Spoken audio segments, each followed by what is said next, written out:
1999, the peak of the 20th century, the end of history, the universalization of Western liberal democracy as the final form of civilization.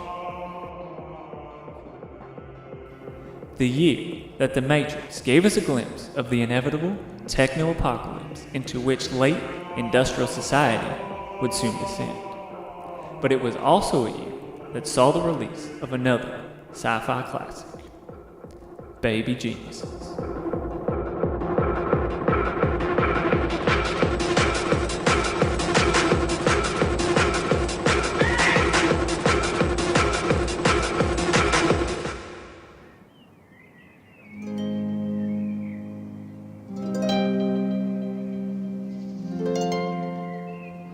Baby Geniuses and The Matrix are not so dissimilar as they may appear. Both films investigate fundamental notions of freedom. Is it freedom or truth? Perhaps peace? Could it be for love? Illusions, Mr. Anderson, vagaries of perception. Temporary constructs of a feeble human intellect trying desperately to justify an existence that is without meaning or purpose. Both films wrestle with the alienation experienced under capitalism in the late 20th century, and both deal unconsciously with the loss of the historical memory of the left. Yet each film deals differently with this vision of the end of history as Francis Fukuyama described it in his famous 1992 book. Baby Geniuses tells the story of a group of toddlers who are the subjects of a research study conducted by Dr. Kinder and Dr. Heap. The two scientists theorize that babies are born possessing the secrets of the universe and sophisticated pre-language known as baby talk. Every baby might know the secrets of the universe. This would be the greatest breakthrough in the history of science. Revolutionize a human map. However, once these babies cross over and begin learning adult human languages, that knowledge with which they are born is lost. The Tibetans believe that when we're born into our next life, we retain universal knowledge for the first 2 years or so.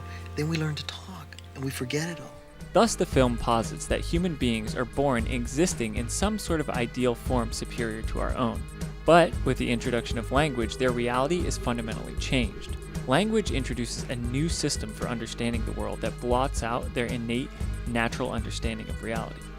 Truth is obscured by ideology and by a society that is made accessible via language. The tragedy of our predicament when we are within ideology is that when we think that we escape it into our dreams, at that point we are within ideology. The loss of this innate natural truth is seen from the film's perspective as a violent break with reality. In this sense, the film posits that the state of nature, a pure state of being in which man lives outside of society, is the most desirable possible reality. This state is exemplified by the children who, according to the film, are born existing in a version of this state of nature, pure beings to whom all truth and meaning are immanent. What if our babies have all the answers to life? Jean-Jacques Rousseau, in his Discourse on the Origin of Inequality, describes man in the state of nature like this. Quote, "He wants only to live and remain idle, and even the Stoic's serene calmness does not approximate his profound indifference to everything else." The film portrays the state of nature of the prelingual children as clearly superior to the state of society into which they are introduced, and it champions the attempts of Dan, one of the adult characters, to regain the naive wisdom of his natural state. Concentrate, Daddy. You can do it, Daddy. You can do it. Try. Go on, I'm getting it. Connect with your inner child. In so doing, the film seems to deny that a potential for any type of greater freedom or for new and better forms of reality are possible through society. Rather, it sees the potential for freedom in rekindling a lost past. Placing the film in the context of the late 1990s, though, helps us make sense of the way that it truncates the possibilities for society. From the perspective of 1999, we can see how the only freedom that appears possible is this naive freedom of the state of nature.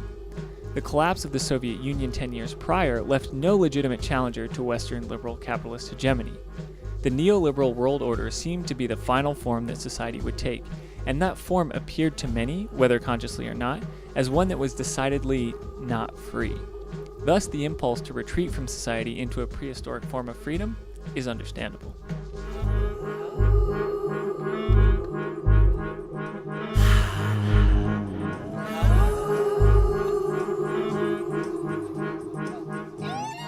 However, The Matrix, also released in 1999, tackles this perceived end of history much differently. In the film, the computer simulation known as The Matrix exists in a static state. Within the reality of The Matrix, society is perpetually stuck in the late 20th century. Human beings inhabit a reality that is kept artificially static, yet this reality mirrors the actual stasis of the broader society outside of the film.